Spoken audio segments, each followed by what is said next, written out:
A reminder, the news doesn't end here. Here's what's coming up on WCNC Plus at 7 a.m. A surge of sickness hitting the Carolinas hard. We do anticipate more cases well into January. The simple steps you and your family can take to stop the spread of multiple viruses. Robocalls aren't just annoying, they're costing North Carolinians real money. The new piece of legislation aimed at putting scammers out of business. The final week of the NFL season is here, and it all comes down to one game for the Carolina Panthers. It's a true championship moment. We'll preview the matchup in Tampa and explain the different ways the Panthers can get into the postseason. Want to work out but don't know where to start? How new technology at the YMCA is making it easier than ever to keep your New Year's resolutions. Those stories and much more live, local, and breaking news coming up on WCNC Plus. Good morning, everyone. Look at how pretty the sky is. Lots of pinks out there, 40 degrees. Traveling has been very quiet. I-77 over 277 there. One thing to let you know about before we go is this right here. It's our newest wreck. It's going to be right here on Albemarle Road at Blair Road. Other than that, not seeing any delays if you're heading out the door anytime soon. Chris? All right, so we are weather alert for the first part of your Saturday, but notice where our temperatures go. That's the bottom. Then we have the 50s, and check this out. 62 degrees on Tuesday, and then after that, you're talking about 5 straight days meandering in the 60s. Rejoice, everyone. This is a delightful start to January. It really is. 67. Holy cow. All right, thanks, Chris. Of course. And make sure you join us on WCNC Plus. We'll be streaming live starting at 7 o'clock.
Thanks for joining us live on WCNC Plus at 7 o'clock on this Friday morning. I'm Lisa Washington. And I'm Megan Bragg, in for Ben. We start now with a check of your forecast today, and things are looking up. Chris is standing by with all the details for the first weekend of the new year, but we are getting some rain. Yes, we are, and we're going to use it to our advantage. We were showing on WCNC Charlotte our napometer. It's going to be great for naps and binge watching. And I want to show you this beautiful sky over in Kannapolis. Kannapolis is definitely, I think, the winner of our sky cams so far this morning. Now, we still have time, and it depends where you are. Some areas seeing more clouds than others, and that's the way that this morning is going to go. And eventually, we increase that cloud cover throughout the day, and it will end overcast heading towards the evening hours. But temperatures are still quite warm. We're driving winds out of the west, southwest, so that is allowing some of that warmer air to enjoy its presence here in the Charlotte area, even getting into the lower 60s for a couple hours right by the back end of the afternoon. So that's nice. Even 60 degrees under a cloudy sky at 5 p.m. Yeah, we'll take it. So highs elsewhere right around 50 degrees up in the mountains, some just shy thereof, and then lower to the mid 60s down towards the south. So the further south you go, it's even better. Now tomorrow we do have some red bars, and that just means that we're weather alert just because of inconvenient cold rains, more of just an impact to your morning commute. And then after that, it's just chilly temperatures in the 40s. But of course, once we dry out, it doesn't feel as miserable. So that's the reason why that we're weather alert, chilly rain. And then at times, I think rain could be heavy. So just dress warm and keep in mind that there will be some slick spots, especially when it first starts raining in the morning. Our futurecast is showing cloud cover really taking over completely by about 4 to 5 o'clock. I am going to still stay optimistic that you have more of those upper level clouds that maybe you can see where the sun is, where it's hanging out. And so it's not complete gloom and doom cloudy right away, but I think that does eventually settle in by the back end of the day. And that's going to lead to just kind of a dreary looking Saturday. If you can remember back, I know I may probably observe weather more than the most, but this past Sunday, especially if you're out and about, there was no sunshine. It was misty, dreary with drizzle, on and off light rain. We're going to have that for most of the day, but then by the afternoon, things do get a little bit better. So here's a better look at that. Here's that rain by about 4 a.m., starting to take over really by the middle of the morning, and then it should be out of here by the early afternoon. Still will have a chance for rain for the early to mid-afternoon hours. I think we're dry by the end of the day, and then eventually this cloud cover clears out for a pretty decent Sunday. We also have our first full moon, which is actually named the full wolf moon. The reason why is that some of the indigenous tribes said that the wolves were howling with hunger this time of year, especially over in the Plain States. It's officially full at 5:02, rises back up at 5:43. Now let's get to our extended forecast, the 7-day forecast we're all looking forward to, brought to us by the Jerry Hunt Super Center. One day stands out from all the rest. That's the Saturday, not just because we painted a little red on it, just not a good day. And then temperatures in the lower to the mid 50s, and then after that, the 60s take over for about 5 days. Really Tuesday, Wednesday, Thursday, and next Friday and Saturday for day 8 and 9 of the forecast will be well above normal in the 60s, some days even right around 70 degrees. Enjoy it, something to look forward to. Let's get over to Majestic for our first look at traffic here on WCNC Plus. Good morning, everyone. Hope you're off to a great start to your day. Let's get you going. If you have someplace to be, this is going to be I-77 at 277 overlooking the beautiful Queen City. Traffic is flowing just fine. It's been another very quiet start to our morning. I-77 here at Gold Hill. So if you're coming in from York County into Mecklenburg County, this is what it looks like. Traffic flowing nice and smooth. One accident, though, to let you know about. This is at least our newest one. It's going to be on Albemarle Road at Blair Road. Seeing a little bit of yellow starting to build right here, meaning that there are some minimal delays. I'll keep a close eye on that one for you. Otherwise, I-77 from Mooresville to Huntersville, no issues at this time. And then this accident is just off of I-77, just east of Jennings here. It's going to be on Memorial Highway, both ways impacted at Sawtooth Lane. So those are the two things that I'm watching for you this morning. Otherwise, if your morning commute takes you on I-85, you have no problems. As things change, I'll be sure to let you know. All right, thanks so much, Majestic. The final week of the NFL season is here, and this weekend the Panthers face off against the only team standing in their way of the postseason, their division rival, Tampa Bay Buccaneers. Always the Bucs, right? WCNC Charlotte's Richard Devane is live this morning. He's outside Bank of America Stadium, where ahead of that winner-take-all matchup that happens tomorrow afternoon. Richard. Yeah, good morning to you, Lisa. Good morning, Megan. Good Friday morning, everybody. It simply boils down to this. The Panthers have finished playing in Bank of America Stadium this season if they lose tomorrow, and something else happens. But there's a chance, though, if they win, not only do they make the playoffs, they'll have a home game right here at Bank of America Stadium for the first round of the playoffs. That's why, as we look at video, this week's practice very important for the Panthers, as they have a chance to end what's been an 8-year drought, playoff drought, as they take on the Buccaneers in Tampa in a win-in-your-end matchup for the Panthers. The Panthers enter the game after losing to the Seahawks last week. So overall, the Panthers are in a position to claim that division title. They've shown steady improvement on both sides of the ball as the season has gone on, and a win would cap a dramatic turnaround and mark the team's return to playoffs relevance after a tightly contested NFC South division. Standing in the way, as you say, the division rivals Buccaneers, they've won that division a few times, and a team that knows Carolina well and brings its own playoff hopes into the matchup with the Panthers. They're a very physical style, and they this high-stakes showdown with everything on the line. As Coach Dave Canales says, this team is built and ready for this weekend. It's a true championship moment. Shirts and hats games, it's what you work so hard for all year. It's right in front of us on primetime football in Tampa. It's going to be fantastic. We're excited about it, and that's enough. That's enough for the guys to understand this is your shot. This is the last shot we have. I mean, I'm always excited. I'm super grateful for the opportunity. Anytime you get to play football, it's a blessing. And obviously, being able to play for what we're playing for, that means a lot, of course. I'm proud of this group for being here. We're excited for the opportunity. Yeah, okay, now here's the way it works. If the Panthers win Saturday, don't worry about anything else. They win the division. There's a home play, the first round of the home playoff games. They'll have a team here playing. I won't name the teams they could wind up playing. If they, by chance, some strange reason lose, they still have a chance to make the playoffs. That's if the Atlanta Falcons win on Sunday versus the Saints. So the Panthers have two ways to get in the playoffs. Of course, the first way is the most important: win and they're in. And hopefully we don't have to worry about those other scenarios. And we'll be having a playoff game here next week. We're right here in Uptown. This is Richard Devane. We'll send it back to you. All right, thanks, Richard. And as the Panthers prepare for one of their most important games, we're getting fans ready at home. This is not the picture that we should be showing you, but again, we are going to have that watch party streaming live here on WCNC Plus. There we go. There she is. Starting tomorrow afternoon at 4 o'clock, we're going to have real-time reaction and analysis, including from former NFL safety Eugene Robinson. New this morning, Cabarrus County deputies are asking for your help to find a missing man. He's 78 years old. Take a look at your screen now. James Thomas Klutz was last seen Thursday morning on Lower Stone Church Road. He's believed to be wearing camouflage overalls and a red and black toboggan. Deputies say he has diabetes and he wears an insulin monitor. If you see him, or maybe you have some video on like a Ring camera that may show him, call the Cabarrus County Sheriff's Office. This morning we are following developments in two separate fires in Albemarle. The first happened at a home on JP Drive around 5 o'clock Thursday morning.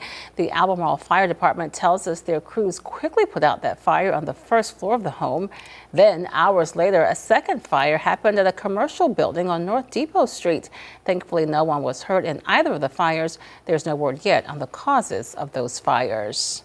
And we are working to get an update on a wildfire in western North Carolina. Rutherford County officials shared this picture of the fire in the Shumont Lake Lure area yesterday.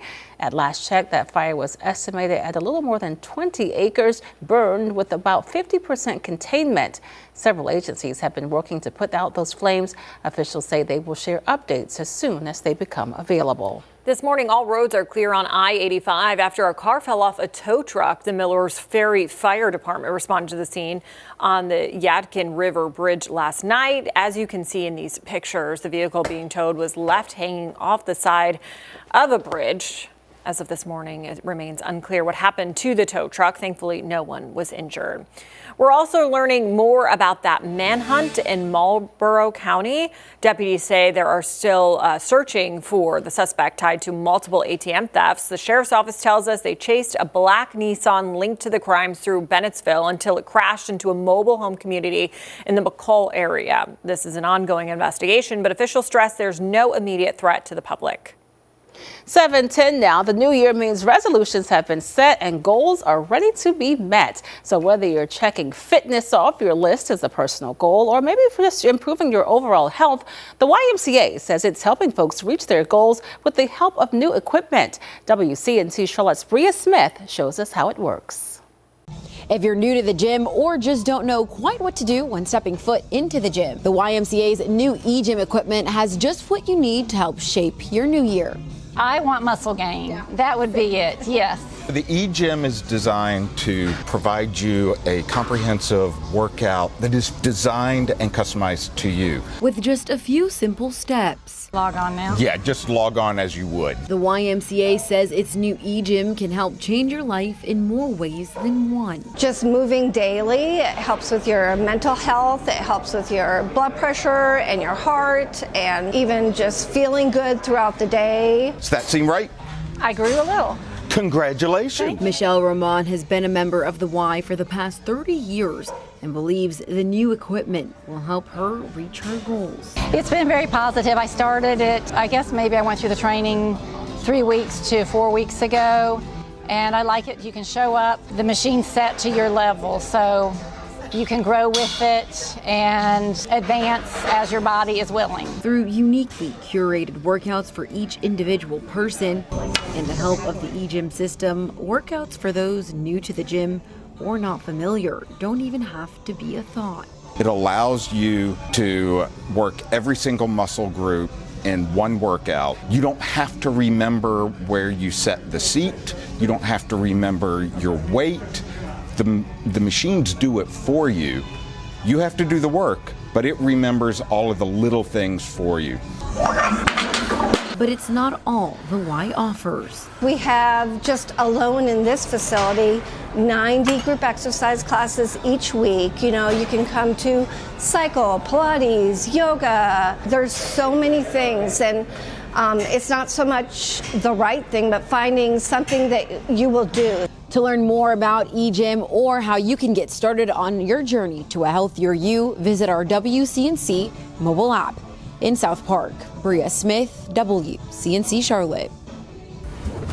A night of hope turned into horror. What we now know about the fire that tore through a New Year's Eve celebration in the Swiss Alps.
Now to a story making headlines across the globe. In Switzerland, dozens killed and many more injured after a fire ripped through a popular bar at a ski resort. As NBC's Danielle Hamamdijan reports, a night meant for celebration and for hope instead ended in disaster.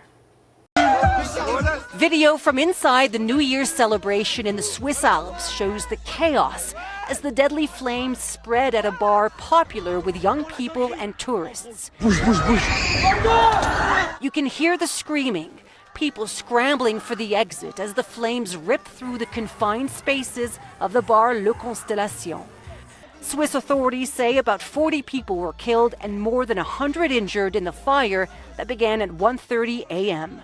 The cause of the blaze now under investigation, though Swiss officials say they've ruled out terrorism, calling the fire an accident that led to an explosion inside the bar.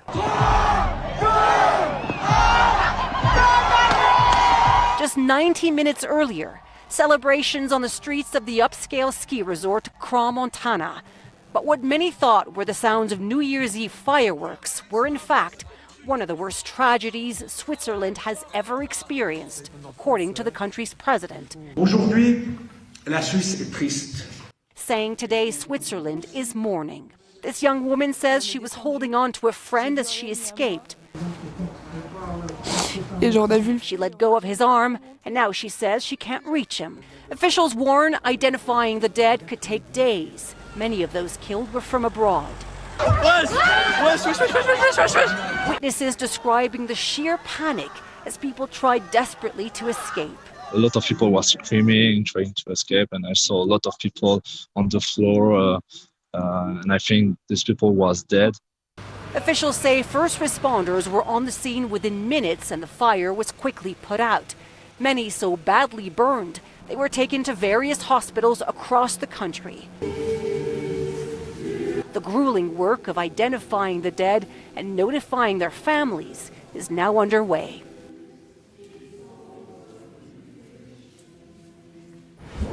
The U.S. is rolling back proposed steep tariffs, which were set to take effect on over a dozen Italian pasta makers later this year. In October, the Commerce Department announced a 92% tariff on the pasta.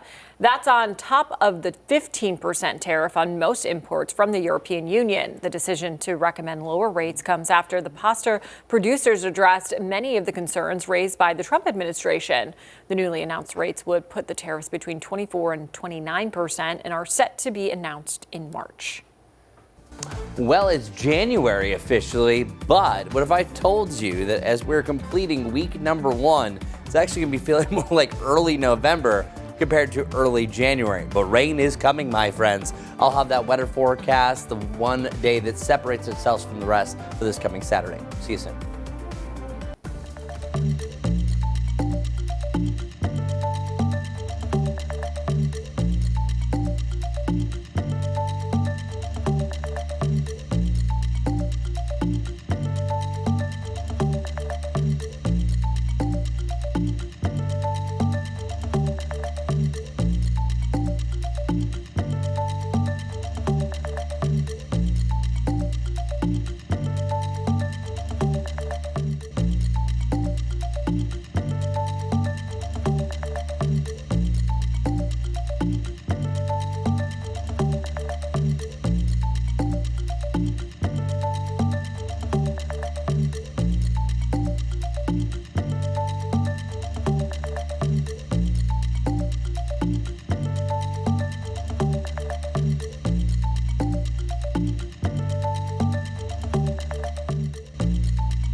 The time is now 7:20. As the new year begins, winter weather is wreaking havoc on both coasts. In California, flash flooding and heavy rains drenching Rose Parade festivities. While in the Northeast, lake effect snow hitting multiple states with several inches of snow across the Great Lake region. NBC's Maggie Vespa is tracking it for us. From relentless whiteouts and wrecked semis in Pennsylvania to cars swallowed by flash floods in San Diego, the new year bringing new rounds of wild weather to both coasts. San Diego Fire clocking more than 10 swift water rescues by midday as multiple rivers and creeks rose. And look at this. What is bro doing? This driver testing fate, driving through water up to their windshield. Crowds at the famed Rose Parade drenched. Oh, we're soaked to the bone. NBC Los Angeles' Lauren Coronado was there. It's a rare sight here in Pasadena. Rain on the Rose Parade for the first time in 20 years. Officials are watching closely, worried the saturated soil could trigger mud and debris flows at nearby burn scars. Meanwhile, out east, heavy snow hammering the Great Lakes region. A semi jackknifed amid a snow squall in Pennsylvania. This car in Philadelphia found on its side after seemingly crashing into that light pole. Drivers sliding down this icy hill. Now I see this whole hill is a sheet of ice. I don't know why everybody's going up right now because they're going to get stuck. Parts of western New York getting as much as 20 inches of snow this week. The Buffalo Bills asking fans to help clear Highmark Stadium. Mother Nature delivering a volatile start to 2026, coast to coast. Maggie Vespa, NBC News. Glad someone's helping out the Buffalo Bills because they do need help. I'm looking Megan right in the eyes. Over there. I can't with you. Ridiculous. Just a little behind the scenes. I'm a Patriots fan. Megan is a Bills fan. So any opportunity. I looked right in the windows of your soul. You did. When I said that. You that did was, when you that said was that. great. Those are fighting words right there.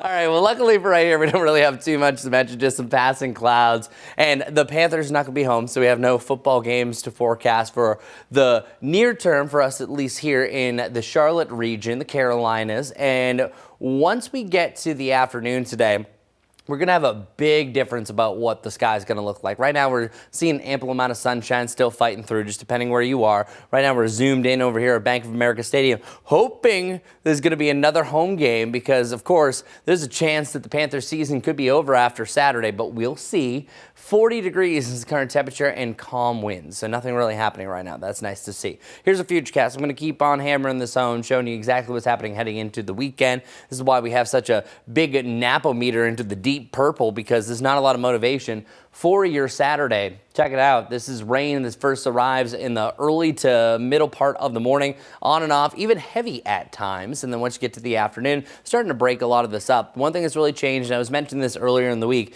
if this speeds up, we are not going to have as much rain, and it likely will just be a morning event. That scenario has come to fruition, my friends. I think the final batch of rain is going to be out of here by about 5 o'clock, and then we're clearing out for the back end of the weekend. That's your weather report. I'll have another full version coming up here in the next 10 minutes. But first, let's see how traffic's looking with Majestic. Good morning, everyone. Hope you're off to a great Friday morning. It's beautiful outside, and really those area roadways, they aren't looking too bad whatsoever. Let's give you a couple of quick updates, though. This is going to be one of our newer crashes to let you know about. It's east of Uptown, even east of I-485. It's going to be on Sam Black Road, impacting both ways at Highway 24. Not seeing a lot of colors with that, so really it means that we're not seeing significant delays or anything like that. So good news there. Another crash is right here on Albemarle Road and Blair Road. It's a similar setup. We've been following that one for about the last 30 minutes or so, and there are some colors there, so some minor delays there. If you're taking I-77 in from Huntersville, no big slowdowns for you this morning.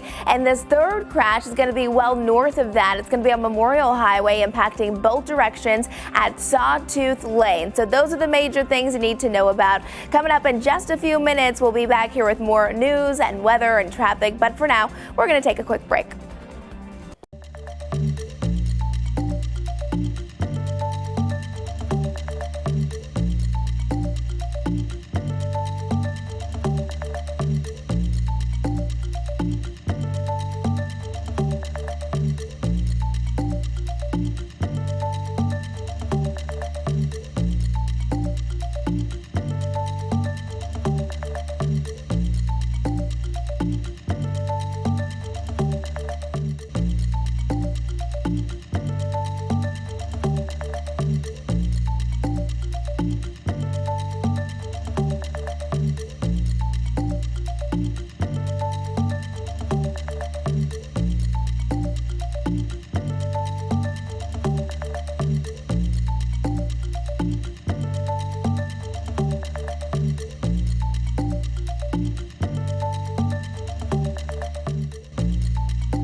Good morning, everybody. 40 degrees actually feels like 40 because we have a calm wind. That's always a nice little treat. Keeping an eye on Bank of America Stadium, hoping that we're going to be coming back for a playoff game within the week. So we'll see. Day 2 of 2026, starting off anywhere from partly cloudy to partly sunny skies, and eventually it is going to turn overcast by day's end. Temperatures getting into the lower 60s, though. Hour by hour tomorrow, though, we are weather alert for the first half of the day because we have some wet and cold conditions. Not a great drive to begin the day. And here's what that looks like. Rain first arriving really after midnight, but we'll have some mist and drizzle that could end the evening. On and off rain could be heavy at times, and then things start to erode and clear out as we work our way into your Saturday afternoon. Sunday will be clearing out, and then temperatures back in the 60s by next Tuesday and beyond. Majestic, what's going on for your morning commute? Good morning, everyone. Let's take a look at this. Beach Mountain looking gorgeous this morning. Area roadways aren't too bad either, whether you're going to be traveling up in the mountains or in and around the Charlotte metro area. I-77 at 277 looks great. A few more cars out on those area roadways, but overall it has been very quiet. I think most people are still off of work. Once we're heading off to the east, still following this new crash here. It's going to be on Sam Black Road, both ways at Highway 24.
Thanks for streaming live on WCNC Plus at 7:30 on this Friday. I'm Lisa Washington. And I'm Megan Bragg, in for Ben Thompson. Today, fans will fill Bank of America Stadium to watch Wake Forest take on Mississippi State in the Duke's Mayo Bowl. That's right. WCNC Charlotte's Destiny Richards joins us live this morning from Uptown with how both teams and the Queen City have been preparing for tonight's game. Destiny.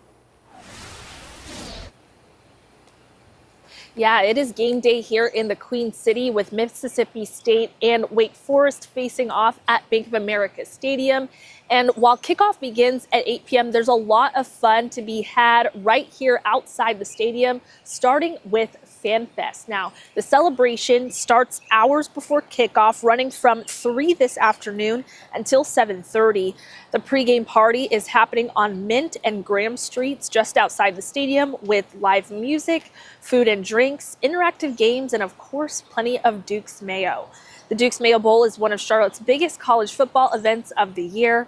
And for the Demon Deacons, this game marks a return to the bowl stage after a solid first season under head coach Jake Dickert and a chance to build momentum. We talked about all year about building a foundation for the future, which I think they've done a tremendous job of, but also springboarding us into what's next. Everyone asks, how do you prepare for it? I don't think you have any way to prepare for it. You just let it happen and you put a smile on your face because it means your players went out there and won a tough physical football game. Now, Bowl Week has been more than just practice, from players and coaches taking high-speed laps at Charlotte Motor Speedway to giving back at Second Harvest Food Bank of Metrolina. But now it's time for the main event. And again, the game kicks off at 8 o'clock tonight. You can watch it live on ESPN, but tickets are still on sale at Ticketmaster, SeatGeek, Ticket Smarter, as well as AXS for fans who want to catch all the in-person action here at Bank of America. Live this morning in Uptown, Desi Richards, WCNC Charlotte. Destiny, thanks so much for that. Now, this morning, some streets in Uptown will be closed for the Duke's Mayo Bowl festivities. CATS has temporarily adjusted some of its bus routes in response. Right now, the buses will skip stops along Mint Street between Moorhead Street and MLK Boulevard. Normal routes are expected to resume at midnight. Well, new this morning, a second suspect has been arrested in a Charlotte homicide. CMPD says Juan Hernandez is charged with first-degree murder. He was arrested on New Year's Eve in connection to a deadly shooting on Kirk Farm Lane last week. Hernandez is set to appear in court this morning at 10 a.m. A wave of illnesses continue to impact families in the Carolinas. New data shows that flu cases spiked in North Carolina, with more than 7,000 cases reported by hospitals during the week of Christmas. That's 68% increase from the week before. In addition to the flu and COVID, a measles case was confirmed in North Carolina, and it's believed to be related to the South Carolina outbreak. State officials say they're bracing for more cases to hit the state. The trajectory that we're looking at now is that we do anticipate more cases well into January. And the way to stop that is if we could get our vaccination status up so that unexpected exposures would not result in infections because people are protected even if they're exposed. Doctors stress that it's not too late to get vaccinated against the flu, COVID, or measles. The Concord Fire Department is giving us a look at the damage left behind by a barn fire. It happened Thursday afternoon on Derrida Road. Crews were able to get that fire under control in about 6 minutes. No one was hurt. Well, the year just started, and the Cleveland County Sheriff's Office has already made a major discovery. Early Thursday morning, the Sheriff's Office received a call claiming Justin Lee Summer had been cooking methamphetamine and bringing it into a home on Ezra Road. Stamper has been arrested and now faces several drug-related charges. The county's Narcotics Division and North Carolina's SBI are working to dismantle and investigate the meth lab. This morning, we're taking a look back at some of the biggest financial scams to hit North Carolina in 2025 and ways to protect your hard-earned money in 2026. WCNC Charlotte's Tanya Rivera shares what you need to know so you're not left asking, where's the money? How much did scammers rack up in 2025? Well, those numbers, they're still being tallied up. But in 2024, it was $12.5 billion nationwide. And in North Carolina alone, it was $277 million. And that's just the ones that were reported. That is devastating for the state's economy, not to mention all of the people who are losing. The average victim in North Carolina lost $400. And in today's climate, when dollars, we're trying to stretch them as much as possible, that's money that nobody can afford to lose. AARP's Fraud Watch has resources to help you no matter what your age. You can read about the latest scams and how some old scams are getting a new twist. If you've been the target of a scam, they have a fraud hotline. You can talk to someone or you can chat with them online to figure out what to do next to protect yourself. And AARP advocates for laws and regulations you can learn about what is up and coming, like the Foreign Robocall Elimination Act, sponsored by North Carolina's own Ted Budd in the Senate and Congressman Addison McDowell in the House. It establishes a task force which will help the Department of Justice improve law enforcement response and prevention of robocalls, as well as ways to improve the federal response to foreign scammers themselves. The vast majority of these billions and billions of calls that are coming into the U.S. are coming to us from other countries. The Foreign Robocall Elimination Act it's really empowering our law enforcement community to start to work with international counterparts to try to cut these off before they get here. The House and the Senate have this Foreign Robocall Elimination Act on the docket for this new year. We'll keep you updated on as it's making its way through. Now, in the meantime, if you get a call, even if it sounds real, but the caller is telling you you need to change a password, a login, you need to send money in some way, you need to hang up and then go to the source, whether that's the entity's website or a phone number that you know to call.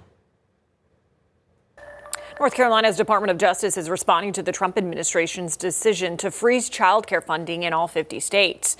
State officials responded to our email saying our office is reviewing this matter. The Trump administration made the announcement to freeze funding Wednesday night, saying states have to provide more verification about its child care programs. This all stemming from claims of fraud at Minnesota's daycare centers run by Somali residents. 7:37 now. More than 100,000 South Carolinians may soon be notified their personal information was exposed in a data breach. State officials say that breach is tied to 700 Credit. The company says customer data, including social security numbers, may have been accessed through its web application. The breach was discovered in October. So far, the company says there is no evidence of misuse, and it is reviewing its security policies to prevent future incidents. Well, check this out. The iconic Rockingham Speedway has officially been sold to the International Hot Rod Association. The association says it plans to restore the Rock to its former glory and add facility upgrades, including fan amenities and other entertainment elements. Well, let's check in with Chris now to find out more about our forecast for this first weekend of the new year. And it's a split weekend. All in all, we are looking at a cloudy, a cold, and a wet day on Saturday, and then sunshine and comes back out, and we pretty much have a typical January early Sunday that you would expect. 7:32 is our sunrise time. By the way, this is going to be our latest sunrise time that we have for at least winter here. Now, once we head into meteorological spring, we will spring forward, and then we'll quickly return to around this number before it gets much earlier than that. But all in all, looking at the different cameras across the area, we do have a mixed bag of clouds over here in Rock Hill. It's gorgeous just seeing some of those upper level clouds, some streaking contrails. Through today, I think really the cloudiest part of the day is going to be the back end. We have highs getting into the lower 60s today, lower to the mid 60s down to the south, and around 49 degrees for you in Watauga County. But it will turn overcast, mostly cloudy skies to end the day, and then that's pretty much the formula that we have for the entirety of your Saturday. Duke's Mayo Bowl, this one's exciting. Wake Forest taking on Mississippi State. Temperatures in the lower to the mid 50s, and then we have lots and lots of cloud cover that's going to keep things on the milder end, but there's also a slight chance for a little bit of precipitation that rolls in here as well. And I think mostly that's going to be some mist sprinkles or some drizzle. So it could be a damp end of the day. So keep that in mind, because 51's not too bad for that time of the evening.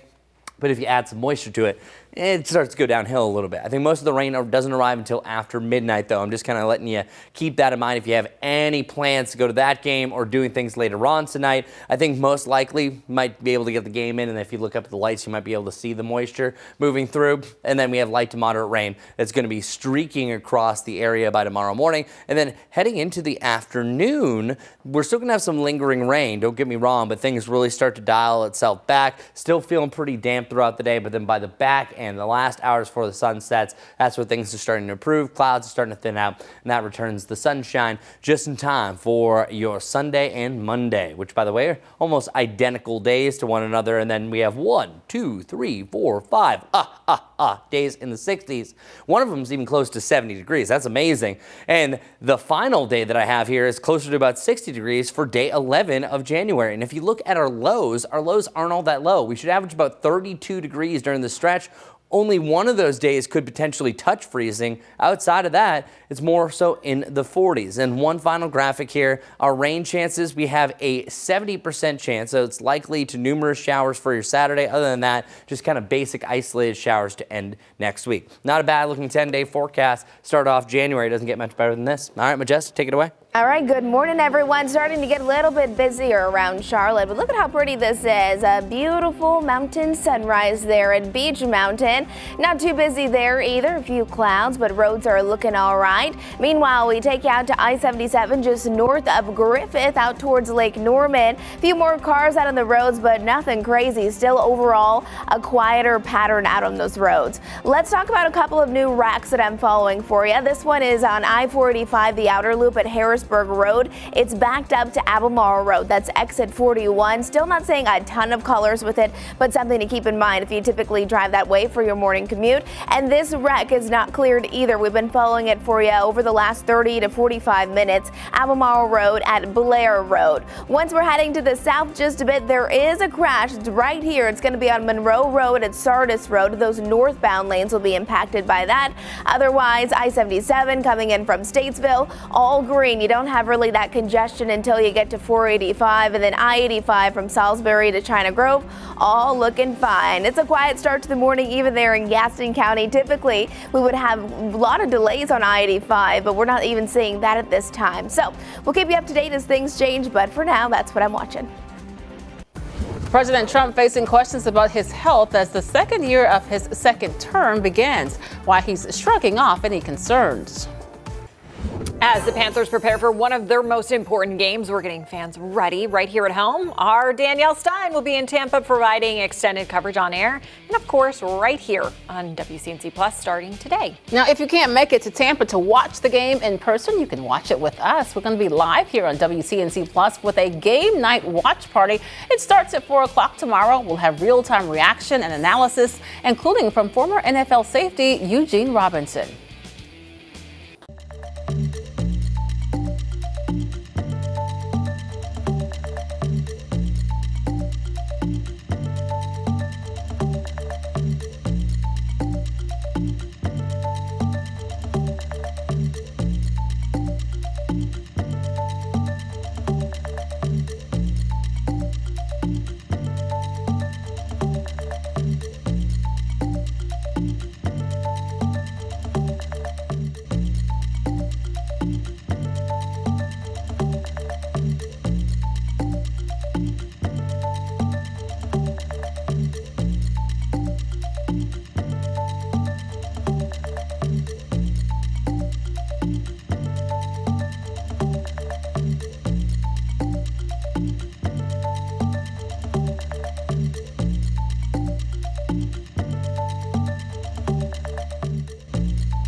Live look over the nation's capital, where the new year starts with continued foreign policy challenges for President Trump and new laws taking effect across the country. Now, amidst swirling questions about his health and recent medical tests, the president spoke to Wall Street Journal about this topic. As NBC's Bianca Fascini reports, this all comes as the White House tries to deflect concerns about the president's advancing age and his fitness for office. As questions and speculation grow, President Trump has consistently insisted his health has never been better. I think I'm sharper than I was 25 years ago, but who the hell knows? Now, in a new interview with the Wall Street Journal, the president is trying to quell those questions, explaining an MRI he had in October was actually a CAT scan. And as for those pictures of makeup covering bruises on his hands that went viral, the president blames taking high doses of aspirin daily to thin his blood for causing it, which initially started the rumors about his health. The president telling the Journal he's ignoring doctors' advice to lower the dose. Trump, who is 79 years old, will become the oldest president ever in office by the end of his term. But age, which he attacked former President Joe Biden on during the 2024 race, is just one of several challenges he'll face this year. There's the potential growing threat from Iran, where protesters have taken to the streets, sparked by an economic downturn in the country. The president, standing alongside Israel's prime minister earlier this week, endorsed a potential Israeli strike against Iran if the country tried to restart its missile program. In a social media post, Iran's president said any attack will be met with a, quote, harsh and regrettable response. As the new year begins, the domestic policy landscape is changing too, with new laws taking effect across the country.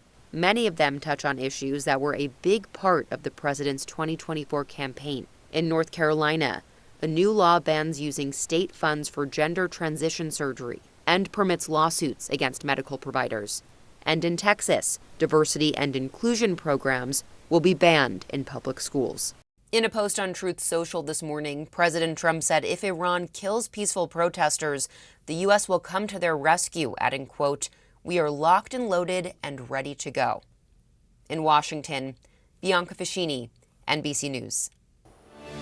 Many FEMA employees are starting the new year without jobs. The impacted workers are part of FEMA's on-call response and recover teams. Those are the people who are generally among the first federal boots on the ground during disasters.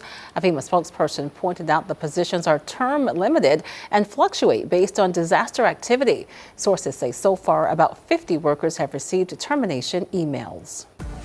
And as we go to break, a live look over Charlotte from our WCNC Tower Cam. Another check of your weather and traffic is coming up next.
Chilly, chilly rain. That's what we have to look forward to for tomorrow. Maybe not look forward to. Maybe that was being sarcastic. But you know what? It's a good time to get anything done inside. Maybe you're putting off that 2025 laundry like this guy.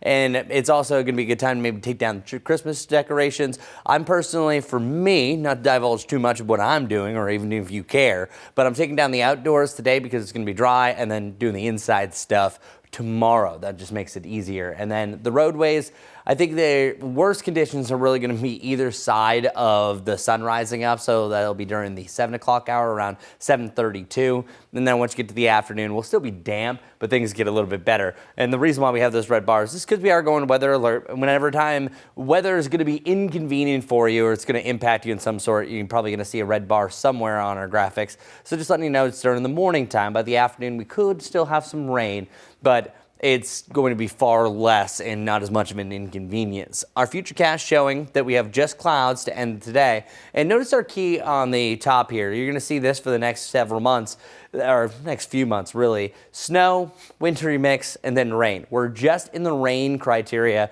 No big cool air is going to move in. So even sometimes in a case and scenario like this in January, we might have split precipitation. That's not the case. We're actually really lucky that we're trending warm, because that means this is just going to be a cold rain in the 40s, some of us in the mountains more so in the 30s. By about 8 to about noon, that's where things are starting to push a little bit further north. It's up in Virginia that we'll have a chance for a little wintry mix, maybe a little bit of sleet that can start to dance in as well. And by 5 o'clock for your Saturday, I think it's still cloudy, but most of the moisture is starting to edge out. So we're starting to feel a little bit drier, but we're going to have that cold air damming. We had that on the Friday after Christmas, Sunday that we most recently had, so last Sunday of 2025. We're going to do that again, and eventually we'll see everything break through the overnight and it will be a much brighter Sunday. Awoo! The first full moon of 2026, that officially is going to rise up tomorrow at 5:43, but when it's full at 5:02, it's in the process of lowering and setting at that point. So you might see it very briefly, but I don't really think you do because of the cloud cover. As I mentioned, it's a split weekend. 48 degrees for the wettest day of the week and the year, for now at least. And then we'll have a nice dry Sunday. So Sunday is definitely my pick of the weekend if you have any plans. Boy, do I have a nice little forecast for you, though. We have the 50s, and then followed by that, we have the 60s. We're even looking at the 10-day forecast. We have more days in the 60s compared to the 40s and 50s combined. You have no idea how great that is for the month of January. So enjoy it while we have it, because oftentimes whenever we have a warm up like this, we have to make up for it, and there'll be a cool down to follow. So keep that in mind. Let's get right over to traffic with Majestic. What would you say, or what one word to describe the morning commute? I'd say it's going pretty easy. Easy conditions as you're heading out the door, whether you're traveling in North Carolina or South Carolina. It is all cleared. Yeah, we have a few cars out there, and it's getting a little bit more well-trafficked, but at this point, still nothing that we can't handle. We're typically seeing a lot of oranges and reds at this point. It's almost 8 o'clock, but at this point, still a ton of green. Once we head over to the east, still following this ongoing wreck, it hasn't been cleared yet. It's on I-485, the outer loop at Harrisburg Road. It's backed up to Albemarle Road. That's exit 41. And then this one is actually really close to it as well. It's on Albemarle Road at Blair Road. Again, once we're heading more to the north, if you're taking I-77 or I-85, no big problems there. Even up on I-40, conditions continue to look fantastic. So heading out the door, you shouldn't have any problems. Gaston County, I've been watching to see if any of those delays really started to build on I-85 inbound like we would typically see, but it's not happening today, so no problems as you're heading out for your Friday morning commute. Hi, this is Larry Sprinkle. The weekend is upon us. What to do this weekend? A big reminder from our friends at Mecklenburg County Park and Recreation to check out the greenways. In fact, there are a lot of greenways right here in our area. That's a set of linear parks, mostly along creeks connecting neighborhoods, shopping areas, and other destinations nearby. In Mecklenburg County, you'll find more than 82 miles of greenway trails to explore.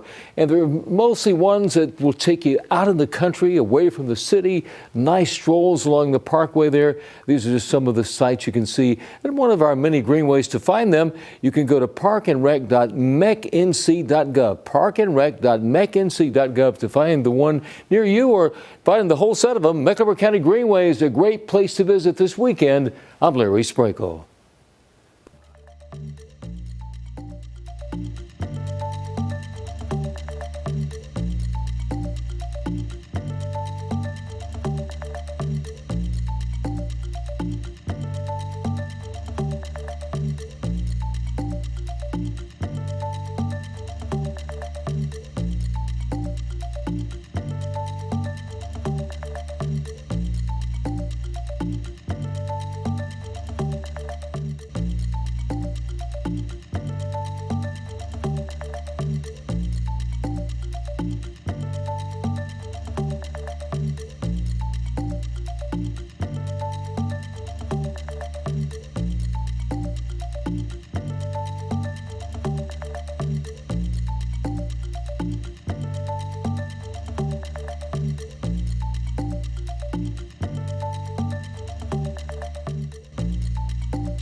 Good morning, good morning. 37 degrees right around Hickory, one of the cooler spots. Up at Statesville, Salisbury, you're at 29. Albemarle beating them at 28 degrees. And it's crazy because the cloud cover, 40 degrees in Boone, 41 in Charlotte. It's not a big difference there.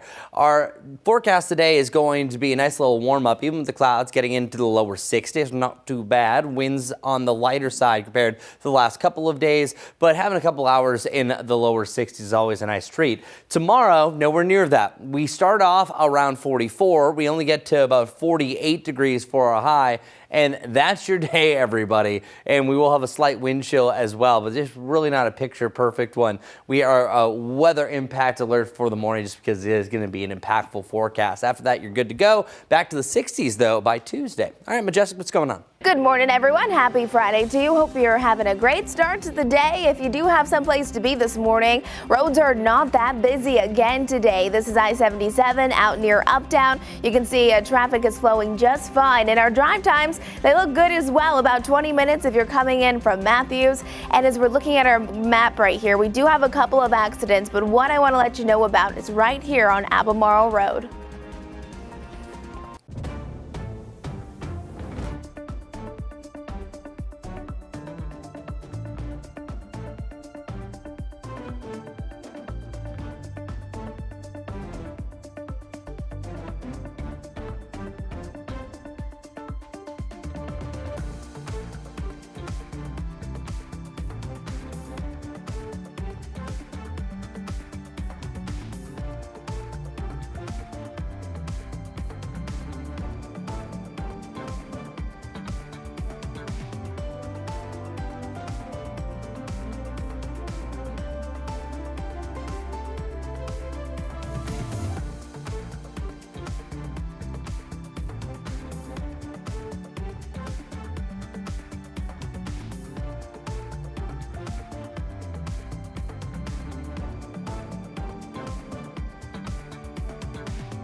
Thank you so much for joining us on this Friday, live on WCNC Plus at 8 o'clock. I'm Megan and can I say my name? Of course you can. It's a Friday, right? I'm Megan Bragg, in for Ben Thompson. You got it. I'm Lisa Washington. Thanks so much for joining us, waking up for us on the second day of the new year. Meteorologist Chris Mulcahy is standing by with a check of our forecast for this Friday, and he says there's a good chance that we're going to see a good bit of rain over the weekend. That's right. I'm Chris Mulcahy. This is sent in by Bill McGinty, and if you've been, and we know this, and now if you've been watching WCNC Charlotte for a while, Bill McGinty, the legend himself, sent this from Waxhaw this morning, and then he had to say, no filter. So this was the sunrise around Waxhaw. Bill, we love you, buddy. Great to still drop your name around here. McGinty knows, you know? And it is going to be a delightful start to the day. And I am going to anticipate more clouds that are going to increase as we work our way through the morning into the afternoon. Eventually, it's going to be ending in an overcast nature. So not as pretty as where we were over in Waxhaw. Again, Bill, thanks, buddy, for sending that in. Always a pleasure. And the lower to the mid-60s is going to be our high. So even though we're going to have more clouds than we've otherwise had over the last couple of days, it's still going to be gorgeous because we have a nice push out of the west-southwest. A direct wind out of the southwest, especially when it's strong, is your best way to warm up. What happened on Christmas Eve, Christmas Day, 2 days afterwards? Those record-breaking temperatures are all a strong jet coming from the southwest. It's not as strong for this case and scenario, but it is strong enough to even overcome the cloud cover. For a Duke's Mayo Bowl, we were talking about this. Overcast skies are likely. Now, are we going to see rain during this point? Most likely you're not going to have any measurable rain, but oftentimes in these scenarios, it'll be cloudy, warm in the mid-50s for this time of year. Definitely want to wear your favorite team's jacket. Maybe it be Wake Forest or Mississippi State. We got a couple of alumni. Brittany actually put together a forecast video for them for this. I know that she was doing that yesterday. And then we're looking at the lower to the mid-50s from 8 till about midnight. And then it's by the back end of the forecast that we are going to see a little bit of rain. Some mist and drizzle, I think, is starting to work its way in the area. Not a guarantee it's going to be interrupting quarter number 4 or maybe even overtime. It's a super great game. But you are going to start to notice a change in the atmosphere, and that eventually is going to be the precursor. Oftentimes, before it actually rains, the moisture moves in. Sometimes the rain has to overcome the drier air. Well, I think we're going to really start to sense it by the back end of the evening hours. And that rain is going to be scattered, heavy at times, not really a motivating start to the day. Literally, if you open up your curtains, it's just going to be dark, most likely. And then it's not until later on in the afternoon that I still think you kind of have a overcast day, but that moisture starts to take a step back. But we have what's called cold air damming, so that's going to keep us in the 40s for most of the day, keep it damp most of the day. And it's not until the back end of the forecast that we start to see a subtle improvement overall. So looking at our long-range forecast, we have 48 for your Saturday and then 54 for your Sunday, and it will get a lot warmer than that. We'll look ahead at our rain chances over the next 10 days with your 10-10-10 forecast. But in the meantime, let's see how our morning commute. It's kicking off the 8 o'clock hour. Good morning to you. Hey everyone, good morning. This is I-77 heading towards Uptown. Traffic is looking good out there. A few more cars, but nothing crazy. Really haven't seen a lot of traffic so far this morning. And you can see now we do have a few wrecks to talk about. So let's head out to this one first. Once we zoom it in, I'm still seeing a lot of green around it, not seeing some major impacts, so that's good. It's going to be a crash right here, though, on Freedom Drive, impacting both ways at Eagles Landing Drive. And then to the north, another one where a lane is now blocked because of this crash. Old Statesfield Road, both ways at W.T. Harris Boulevard. And then once we hop on down to the south, this one has been ongoing for about the last 20 to 30 minutes. It's a crash here on Monroe Road, both ways at Sardis Road. And then our final one to let you know about, it's going to be here on Ray Road, both ways at Ballantyne Commons Parkway. Those are the major things you need to know as you're heading out the door this morning. Here's a quick look at some of those drive times. If you're coming in from Salisbury, about 45 minutes. If you're making that commute in from Matthews, around 20 minutes. The final week of the NFL season is here, and this weekend the Panthers face off against the only team standing in their way of the postseason, their division rivals, Tampa Bay Buccaneers. WCNC Charlotte's Richard Devane is live this morning outside Bank of America Stadium. We're ahead of the winner-take-all matchup. Richard. Yeah, good morning to you, Megan. Good morning to you, Lisa. Good Friday morning, everyone. Yeah, the Panthers one win away from making the playoffs. That means that if they do, while they're not playing this week in Bank of America Stadium, they could be next week. Now, this week has been a very busy practice week. That's because they're preparing to end an 8-year playoff drought as they take on the Tampa Bay Buccaneers in a win-and-you're-in matchup for the Panthers. They entered the game after a tough loss versus the Seahawks last week, so now the Panthers have to win this one, and that would give them the division title over the Tampa Bay Buccaneers. The Panthers have shown steady improvement on both sides of the ball this season has gone on. A win would dramatically turn around and mark the team's return to playoff relevance in a tightly contested NFC South.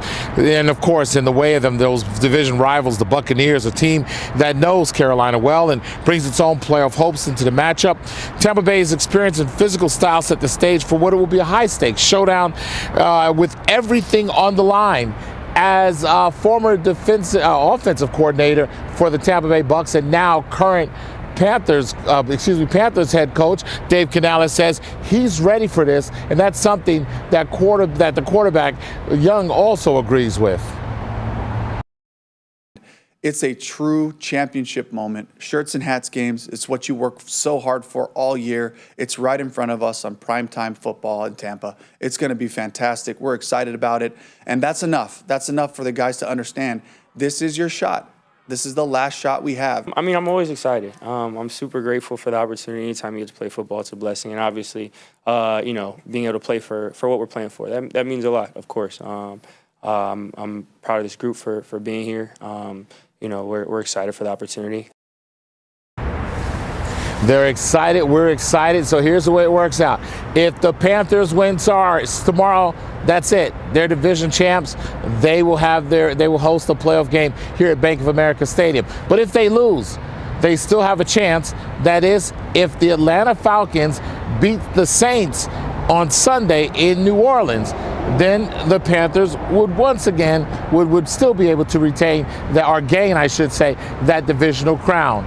So keep your fingers crossed that we don't have to worry about that and that the Panthers will win on Saturday.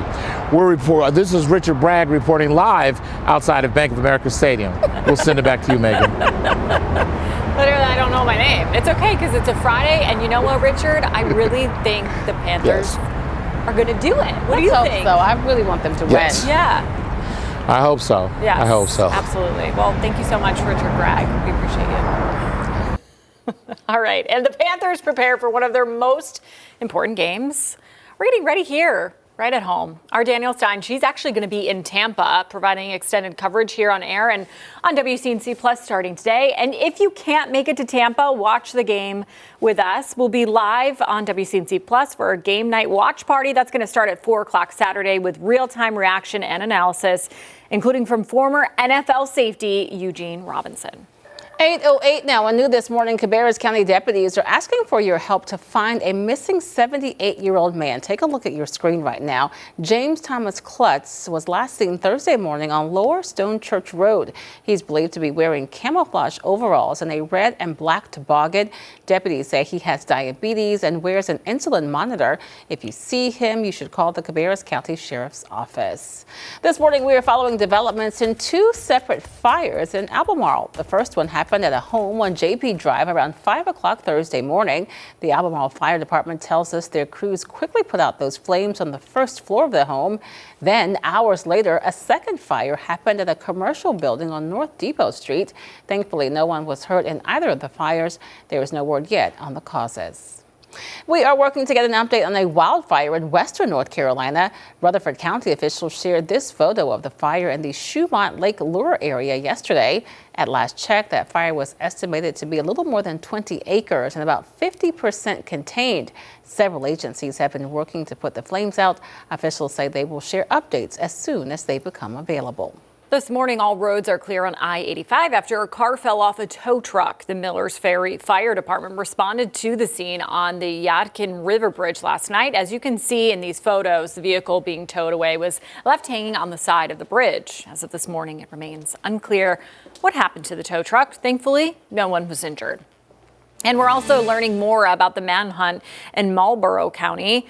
Deputies say they are still searching for a suspect tied to multiple ATM thefts. The sheriff's office tells us they chased a black Nissan truck linked to the crimes through Bennettsville until it crashed into a mobile home community in the McCall area. This is an ongoing investigation, but officials stress there is no immediate threat to the public. 8:10 now. The new year means resolutions have been set and goals are ready to be met. Whether you have physical fitness as a personal goal, or maybe you just want to improve your overall health, the YMCA says it is helping folks reach their goals with the help of new equipment. WCNC Charlotte's Bria Smith shows us how it works. If you're new to the gym or just don't know quite what to do when stepping foot into the gym, the YMCA's new e-gym equipment has just what you need to help shape your new year. I want muscle gain. That would be it, yes. The e-gym is designed to provide you a comprehensive workout that is designed and customized to you. With just a few simple steps. Log on now? Yeah, just log on as you would. The YMCA says its new e-gym can help change your life in more ways than one. Just moving daily, it helps with your mental health, it helps with your blood pressure and your heart, and even just feeling good throughout the day. Does that seem right? I grew a little. Congratulations. Michelle Ramon has been a member of the Y for the past 30 years and believes the new equipment will help her reach her goals. It's been very positive. I started it, I guess maybe I went through the training 3 weeks to 4 weeks ago. and I like it. You can show up. The machine's set to your level, so you can grow with it and advance as your body is willing. Through uniquely curated workouts for each individual person and the help of the eGym system, workouts for those new to the gym or not familiar don't even have to be a thought.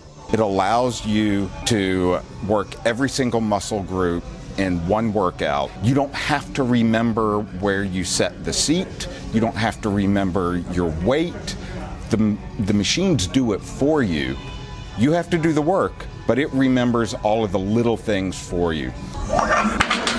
But it's not all the Y offers. We have, just alone in this facility, 90 group exercise classes each week. You know, you can come to cycle, Pilates, yoga. There's so many things, and it's not so much the right thing, but finding something that you will do. To learn more about eGym or how you can get started on your journey to a healthier you, visit our WCNC mobile app. In South Park, Bria Smith, WCNC Charlotte. All right, check this out. It has been an adorable start to the new year for some families. Atrium Health sharing these pictures of the first babies born at their local hospitals this year. One of the first babies of 2026 is Hendrix Outen, born just after midnight at Atrium Health in Pineville, followed shortly by baby Zayla Williams, Eleanor, Eben, and Leia. All precious, precious bundles of joy. Happy birthday to them. All right, Clover High School's marching band started the new year in the spotlight. They marched in this year's Rose Bowl parade in California. Many of you watched that big moment on WCNC Charlotte. Clover is the first band from South Carolina to appear at the Rose Bowl parade in the last 20 years. Congrats to them. And as we go to break, here's an exclusive deal for our viewers. Hey, I've tested a lot of pillow massagers over the years. This is far and away the best, so I wanted to tell you about it. It's this one right here. It's the ComWrap Pillow Memory Foam Massager. It's designed to give you a professional grade massage wherever you are, literally. I'm obsessed with this thing. My wife sits on the couch with this for hours. I think I stress her out, but we'll get to that later. So come on in. This is what makes it so amazing. Dual two-way rotating massage heads, and they actually switch direction every minute to give you a balanced massage. Releases knots, improves circulation, melts away stiffness. And the other great thing about this, you just hit a button and the heat turns on within 3 seconds. You can also change intensity levels with this button right here, so you can do a softer daytime massage, or if you need something stronger at night for the athlete in your house, or if you've had a tough day, you can get a stronger, deeper massage as well. What also makes this so great, it's lightweight and compact, perfect to take on a plane, in the car, in the office. You can use it on your neck, your shoulders, back, waist, even your calves and feet. Wherever you need it, it's ready to go. It's also really comfortable, made of high density memory foam, so it conforms right to your body. We have an amazing deal on this for you today. Normally, this is $76.99. Good price? No. For you, an exclusive deal, 60% off. That's huge. Only $29.99. How do you not get this? Just scan the QR code on your screen or go to shoptvdeals.com.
Take a look at this. An amazing rescue off the North Carolina coast, all caught on camera. Yeah, Will Thomas spoke with the Coast Guard member who pulled it all off.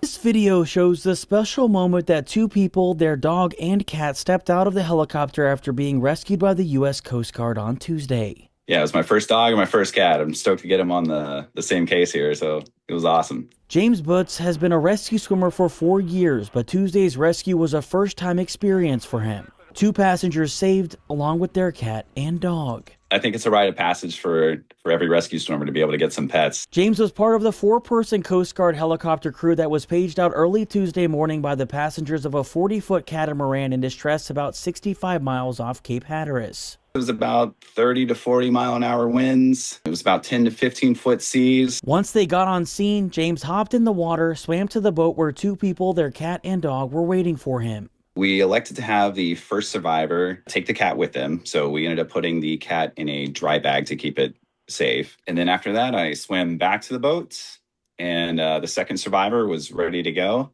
And this one had a dog. So again, they were really well prepared. The dog had flotation as well.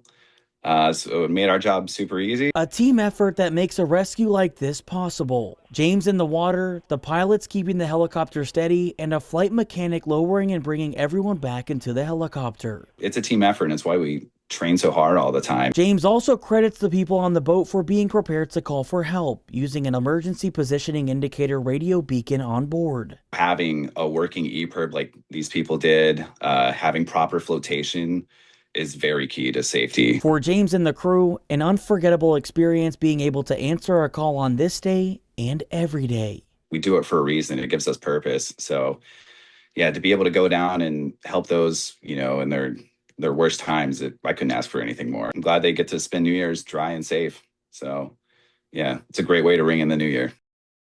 All right, here it is, 62 degrees today. This is the day that stands out from all the rest. Look at all that activity going on. The coldest, the wettest day of the week. But coming up, I'm going to let you know how long we're staying in the 60s once we get back to that point and how much rain you could see by day's end. See you soon.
Welcome back, everybody. So we're all getting ready for our first rain chance of 2026. Can you believe it's still tough not to say a 5 instead of the 6?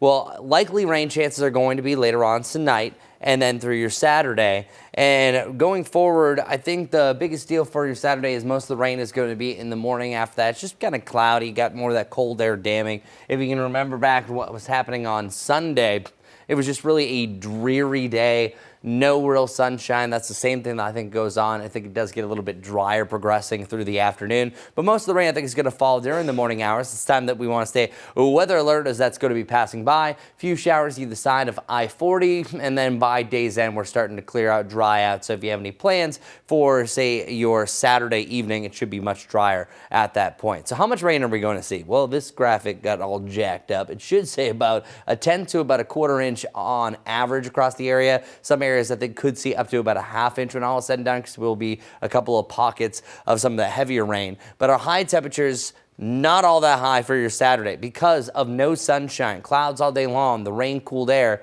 We're stuck in the 40s, y'all. So I only have a range of about 44 to 48 degrees between our highs and lows across the entire day. From midnight to midnight, things don't change too much. And then 54, 53, just above where we should be for your Sunday and Monday. And then this is astronomical. What I think is really interesting about what you're looking at right now is you're looking at the first 60s of January. And on average, we average anywhere from 5 to 6 days that are 60 plus throughout the month of January, and we're already seeing a potential of 6 of them going forward over the next 10 days. That's a great looking forecast. Just completing this with our lows right around that freezing point, which the average, by the way, is 32 degrees. We're either at that or above that over the next 10 days. So enjoy this above average trend. Nice to see it for this time of year, but this often means that we will cool down, but we won't talk about that in the near term. All right, let's see what there is to talk about for our morning commute though. It's getting a little busier now. Several ongoing wrecks around the Charlotte metro area, so let's go ahead and highlight a few of them for you. This is our newest wreck right here. It's going to be east of Uptown, where one lane is blocked because of a crash. W.T. Harris Boulevard southbound lanes will be impacted there near Linda Lake Drive. Once we're heading to the north just a bit, this one here still not cleared. It's on Freedom Drive at Eagles Landing Drive. However, still a lot of green around it, so really not seeing significant impacts there. Another lane is blocked because of this crash here. It's on Old Statesfield Road at W.T. Harris Boulevard, and then heading down to the south, just south of Uptown. It's on Monroe Road, so near Independence. Both lanes are going to be impacted there at Sardis Road. So those are the main things that you need to be mindful of. This is also not cleared. It's a crash here on Ray Road at Ballantyne Commons Parkway. Seeing some yellow there, so it might slow you down just a couple of minutes. We're going to take a quick break here on WCNC Plus. We'll see you back here soon.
Good morning, everybody. Temperatures in the lower to the mid 60s, right around 50 degrees. What we have up in the mountains, clouds already starting to increase. However, we have a nice little sample of the warmer wind that's moving in, so that's going to keep us in the lower 60s today. And then by tomorrow, no sunshine whatsoever. And then we are at a high for our NAPO meter, so not a great one. Gets a little bit better by the back end of the weekend, though. 70%. I think that most of the area is going to see rain by tomorrow morning, and it'll continue for a majority of the morning hours hours as well, but then it starts to erode. And then after that, isolated rain chances by next Thursday. Our high temperatures, though, check this out. This is a really nice range. Tomorrow is the day that stands out from all the rest because it's going to be so cool, rainy, and cloudy. And then after that, the 50s, even jetting up into the lower to the mid to the upper 60s for a 5-day stint. Something to look forward to. Majestic, what's going on for your morning commute? Good Friday morning, everyone. Let's get to it. It's a nice start to the morning. This is I-85 here at Statesville Ave, where traffic is ongoing. We don't have nearly as much traffic as we typically would if it was a normal day. I think a lot of people are still off of work, kids home from school. One thing to know, though, is that one lane is blocked because of this crash. It's on W.T. Harris Boulevard. Southbound lanes mainly being impacted by that near Linda Lake Drive. We'll have more coming up on WCNC+.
You are streaming live on WCNC Plus on the second day of January at 8:30. I'm Lisa Washington. And I'm Megan Bragg in for Ben Thompson. Today, fans will fill Bank of America Stadium to watch Wake Forest take on Mississippi State in the Duke's Mayo Bowl. WCNC Charlotte's Destiny Richards is live this morning in Uptown with how both teams and the city of Charlotte have been preparing for tonight's game. Destiny. Yeah, it is game day in Charlotte. Mississippi State versus Wake Forest here at Bank of America Stadium. Kickoff is set for 8 p.m., but fans will be here hours before that, before the first snap, and that is for Fan Fest. The celebration starts hours before kickoff, running from 3 this afternoon until 7:30. The pregame party is happening on Mint and Graham Streets just outside the stadium with live music, food and drinks, interactive games, and of course, plenty of Duke's Mayo. The Duke Mayo Bowl is one of Charlotte's biggest college football events of the year. For the Demon Deacons, this game marks a return to the bowl stage after a solid first season under head coach Jake Dickert and a chance to build momentum.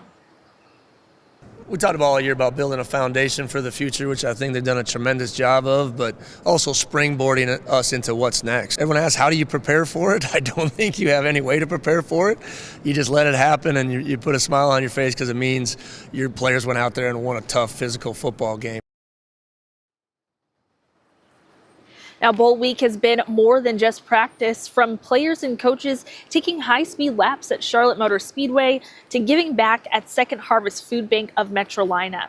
But now it's time for the main event. Again, the game kicks off at 8 p.m. tonight, and you can watch it live on ESPN. But tickets are still on sale on Ticketmaster, SeatGeek, TicketSmarter, and AXS for fans who want to catch all the action here in person at the bank. Live in Uptown, I'm Destiny Richards, WCNC Charlotte. Good to know, Destiny. Thank you so much for that report. This morning, some streets in Uptown will be closed for the Duke's Mayo Bowl festivities. CATS is temporarily adjusting some of its bus routes. Right now, the buses will skip stops along Mint Street between Moorhead Street and MLK Boulevard. Normal routes are expected to resume at midnight. 8:32 new this morning, a second suspect has been arrested in a Charlotte homicide. CMPD says Juan Hernandez is charged with first-degree murder. He was arrested on New Year's Eve in connection to a deadly shooting on Kirk Farm Lane last week. Hernandez is set to appear in court this morning at 10 a.m. A wave of illnesses continues to impact families in the Carolinas. New data shows flu cases spiked in North Carolina, with more than 7,000 cases reported by hospitals during the week of Christmas. That's a 68% increase from the week before. In addition to the flu and COVID, a measles case was confirmed in North Carolina, and it's believed to be related to the South Carolina outbreak. State officials say they're bracing for more cases to hit the state. The trajectory that we're looking at now is that we do anticipate more cases well into January. And the way to stop that is if we could get our vaccination status up so that unexpected exposures would not result in infections because people are protected even if they're exposed. The doctors stress that it's not too late to get vaccinated against the flu, COVID, or measles.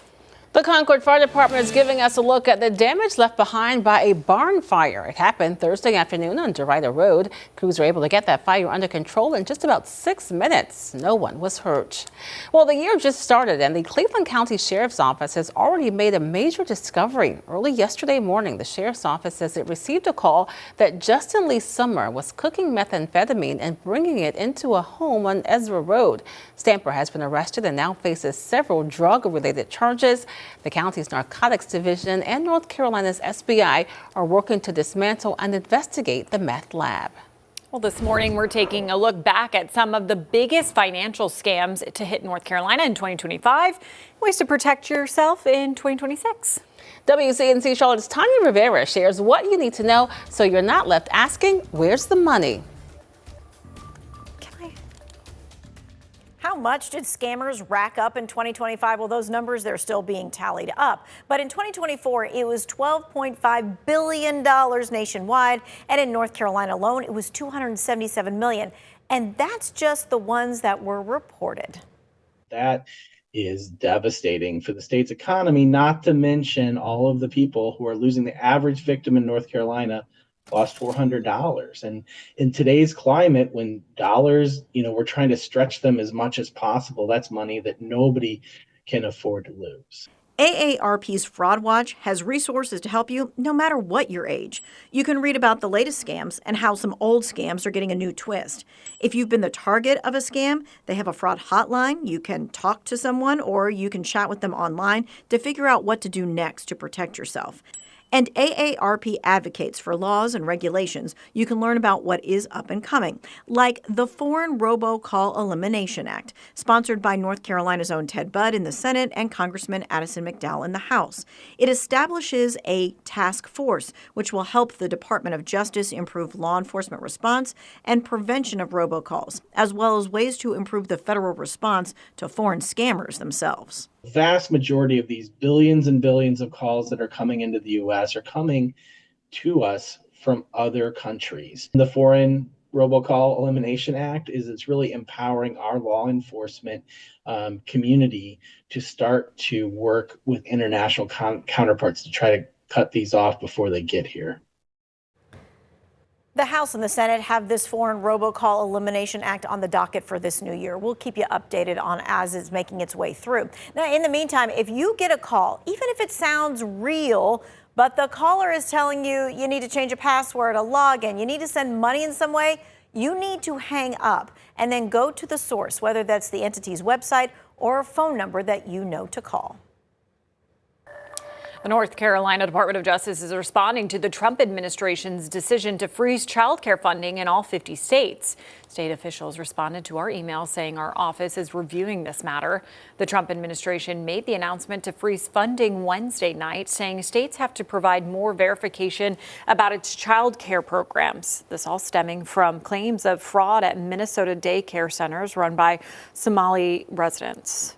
More than 100,000 South Carolinians may soon be notified their personal information was exposed in a data breach. State officials say that breach is tied to 700 Credit. The company says customer data, including social security numbers, may have been accessed through its web application. The breach was discovered in October. So far, the company says there is no evidence of misuse, and it is reviewing its security policies to prevent future incidents. Check this out. The iconic Rockingham Speedway has officially been sold to the International Hot Rod Association. The association says it plans to restore the Rock to its former glory and add facility upgrades, including fan amenities and other entertainment elements. Approaching 8:38 now, Chris joins us now with a check on our forecast for the first weekend of the new year. And we're all looking forward to it. Now it might be time of the year that you put off things yesterday, which a lot of things you were supposed to. We were supposed to do laundry yesterday per superstition. Well, there's a lot of things you need to do this weekend. I highly suggest that Sunday is the outdoor stuff, Saturday is the indoor stuff. Even though the rain will be done by the afternoon, it's still not going to be a picture-perfect day. But real quick, I want to get to January by the numbers. The coldest that we've ever been in the month of January here in Charlotte history, 1985. That was on January 21st. I don't remember it, but that was a very cold day and actually ties for the coldest of all time of any month. -5, we've hit that 3 times in history. We've also hit 79 twice back in 1944 and 2002 as January 28th and 29th there. But our temperatures average almost the exact same through all 31 days. The only difference is by the last couple of days, we moved from 52 to 53, and we really start to see the increase through the month of January. Average precipitation, about 3.5 inches, and the most snowfall ever that we had was actually back in 1893, 13.5 inches of snow fell. So yeah, and it's also going to be a nice little gain of daylight. We gained officially 37 minutes of daylight, so almost just over a minute per day. Now let's get to our planner for your January 2nd, 62 degrees. It's also a plethora of other things. Each and every day has some sort of national or world day. Well, it's World Introvert Day, so introvert, shout out to you. National New Year's for cats, so if you have a cat, you can celebrate their New Year's. National Buffet Day, and this is one of the oddest ones I've ever seen. National Run It Up the Flagpole and See If Anyone Salutes It Day, so likely not celebrating that one. Duke's Mayo Bowl starts at 8 o'clock. Wake Forest taking on Mississippi State. Lower to the mid-50s, so it's going to be really mild temperature-wise. Staying cloudy, picking up a little bit of mist and drizzle by the back end, but undeck the halls with balls of holly because it is not going to be a great day on Saturday for doing all the above. Maybe indoor stuff, but outdoor stuff not so much. It's much better for taking down any of those decorations on Sunday. I mentioned this. If you can, I'm going to try to take out our outdoor decorations today because Sunday you could do it, but they're likely still going to be wet, so it's easier to put it away today because we've been so dry compared to on Sunday. Just a little bit of undecking advice. Now, our rain chances for tomorrow start to increase as early as 10 p.m. on Friday, today. But it's really, I think, between about 2 and 6 that we have our first onset of rain. It will be heavy at times. I think most of us see up to around a 1/4 inch of rain. Some areas can see a little bit more, over a 1/2 inch. But as you can see here, for our futurecast, a lot of this clears out by about noon. Still some lingering showers going to be possible throughout the afternoon, staying cloudy as well. And then eventually we're going to get rid of this cloud cover, and it does be a much better day by the end of the weekend. Looking at 54 degrees there, and then 35 for your Sunday. Coming up next time I'm up here talking about weather, I'm going to show you your 10-10-10 forecast, showing you over the next 10 days where our highs, lows, and precipitation chances go, and let you know it's in a really nice direction. Hopefully that's the direction traffic's heading. Now let's head over to Majestic to see how it is indeed looking. All right, let's do it. Good morning, everyone. It is a quiet start to the day, a couple of accidents, but nothing that's going to really slow you down this morning. This is I-85 here at Graham Street, where conditions look just fine.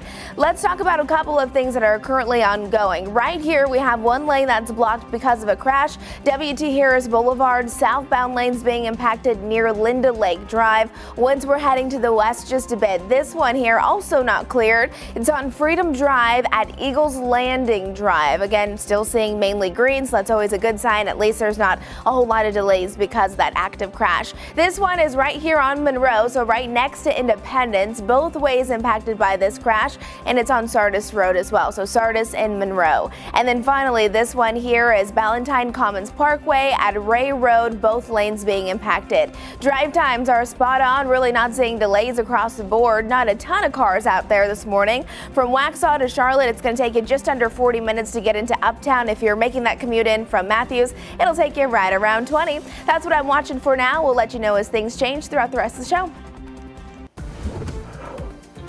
Well, if you're gearing up for the big game tomorrow, ahead we'll tell you why you should think twice about where you're buying your Panthers merch. And as the Panthers prepare for one of their most important games of the season, we are getting fans ready right here at home. Our Danielle Stein is going to be in Tampa, providing extended coverage both on WCNC Charlotte and here on WCNC Plus starting today. And of course, if you can't make it to Tampa, you can watch the game with us. We're going to be live on WCNC Plus for a game night watch party that starts at 4 o'clock tomorrow. We'll have real-time reaction and analysis, including from former NFL safety Eugene Robinson.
The time is now 8:45. You're taking a live look at the bank this morning. This weekend, the Panthers face off against the Tampa Bay Buccaneers. We told you all about that happening tomorrow afternoon.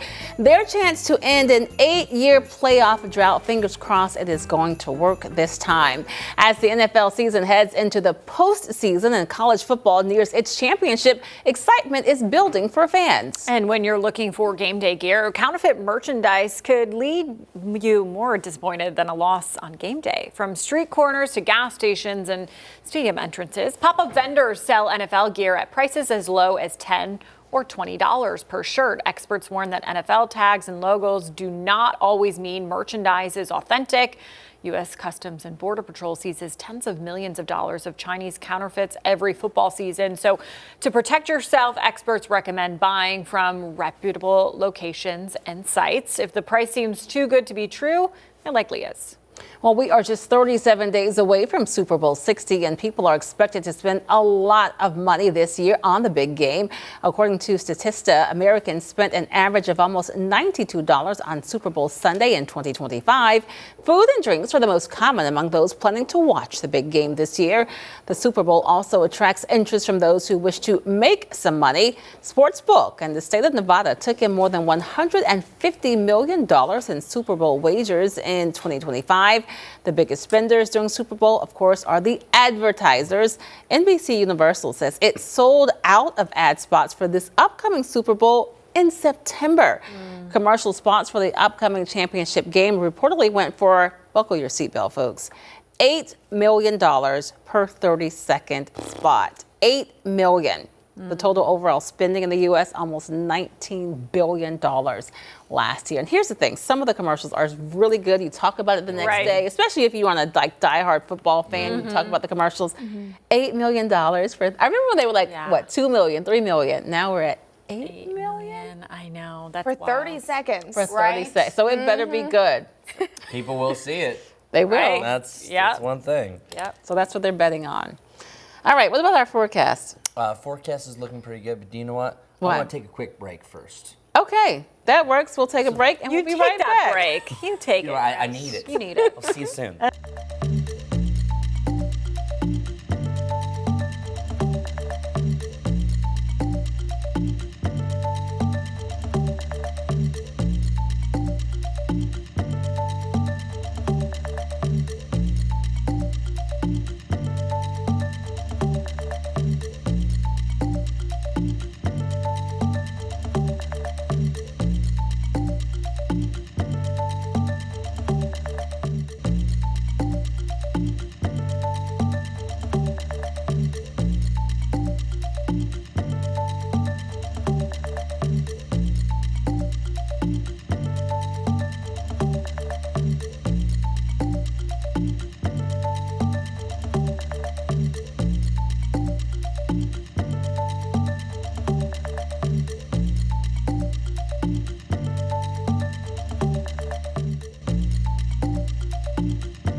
Hi, this is Larry Sprinkle. The weekend is upon us. What to do this weekend? A big reminder from our friends at Mecklenburg County Park and Recreation to check out the greenways. In fact, there are a lot of greenways right here in our area. That's a set of linear parks, mostly along creeks connecting neighborhoods, shopping areas, and other destinations nearby. In Mecklenburg County, you'll find more than 82 miles of greenway trails to explore.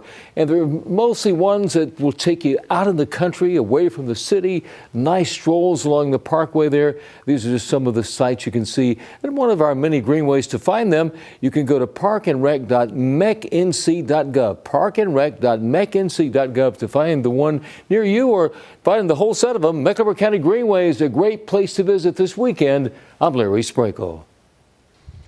Larry Sprinkle, thank you so much, my man. 62 degrees, that's not too bad of a high temperature for today. And we are going to have mixed cloud and sunshine initially, but what you're seeing in the background is a telltale sign those clouds are increasing, eventually turning overcast by day's end.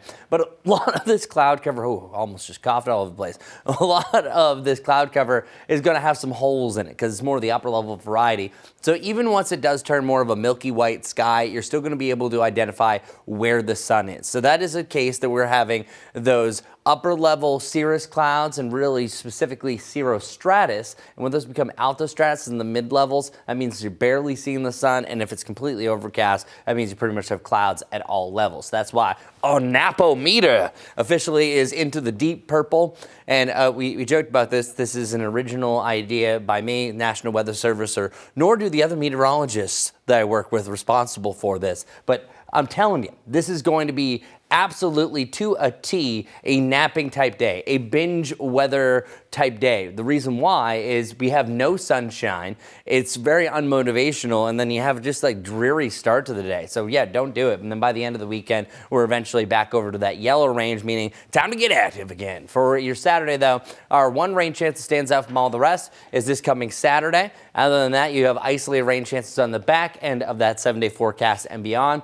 Our high temperatures, which one of these days don't go together? It's tomorrow. Tomorrow has a bunch of superlatives. It is the coldest day, the cloudiest day, and it looks to be the wettest day by far, because other than that, you don't really have too much going on. Temperatures recovering to around where we should be in the lower to the mid 50s Sunday, Monday. And then look at that, hallelujah. Temperatures in the lower to the mid 60s, even around 70 degrees. I might have been a little sheepish here that there is a chance if we get more sunshine for your Wednesday, that we have a 70-degree high, that on average, about half of all the January days that I have seen in Charlotte history have hit 70 degrees once during that thing. So you have about a coin flip chance of hitting 70. Wednesday right now looking to be the next best chance, at least within the first 10 to 11 days. As far as our lows are concerned, we average 32 degrees for all 31 days of January. And it looks like over the next 10, Monday we'll have a chance at hitting that freezing point, but most days are above normal, and by far, having the 40s to around 50 degrees is just bananas for this time of year, just dealing with a little bit more cloud cover at that point. Enjoy it, y'all. Really good looking 10-day forecast. Doesn't get much better than this, kicking off January. Let's see how our commute is faring as we are winding things down here on WCNC+. All right, let's get to it. Want to show you I-77. This time it's coming in from South Carolina, and you can see there are several cars out on the roads, but not seeing any jam-packed conditions like we typically see this time of the day. Much of the same, a little closer to uptown, no big problems, but we do still have a few accidents to let you know about. This one here is still ongoing, not cleared. One lane that's blocked because of a crash. W.T. Harris Boulevard southbound lanes will be impacted by that near Linda Lake Drive. And then just to the south of that, really not too far away, another lane is blocked because of this crash. This time it's on Hickory Grove Road at W.T. Harris Boulevard. Hopping over to the north just a bit, want to highlight this final crash. It's on Freedom Drive, impacting both directions at Eagles Landing Drive. Keep these things in mind as you're heading out the door. Otherwise, take it easy.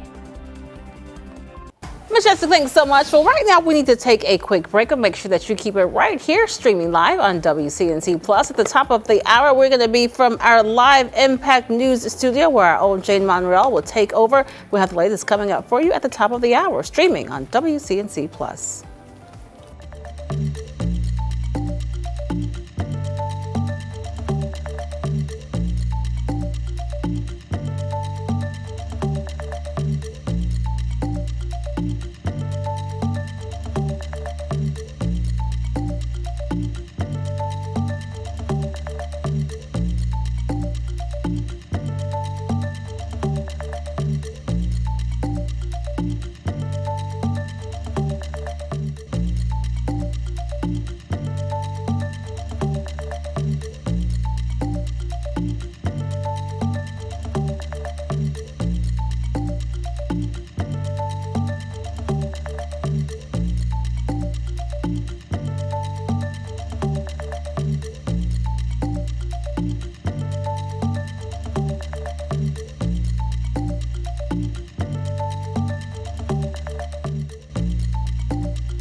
Good morning, everyone. We have a happy January 2nd upon us. A mix of cloud and sunshine. We'll cloud things up a lot more heading into the afternoon. Already on the warm-up train, we have 43 degrees right around the Charlotte area and back above freezing for you in Shelby and Morganton. Boy, we've seen an upgrade. You're up to 37 now as our temperatures are actively updating heading into the 9 o'clock hour. Highs in the lower 60s. That's going to be nice. And then we'll have an overcast, and by the very end of the day as that sun is setting, temperatures falling slowly through the 50s. Should be great if you're going to, say, the Duke's Mayo Bowl. By tomorrow, we are weather alert because of a chance of just not a great morning.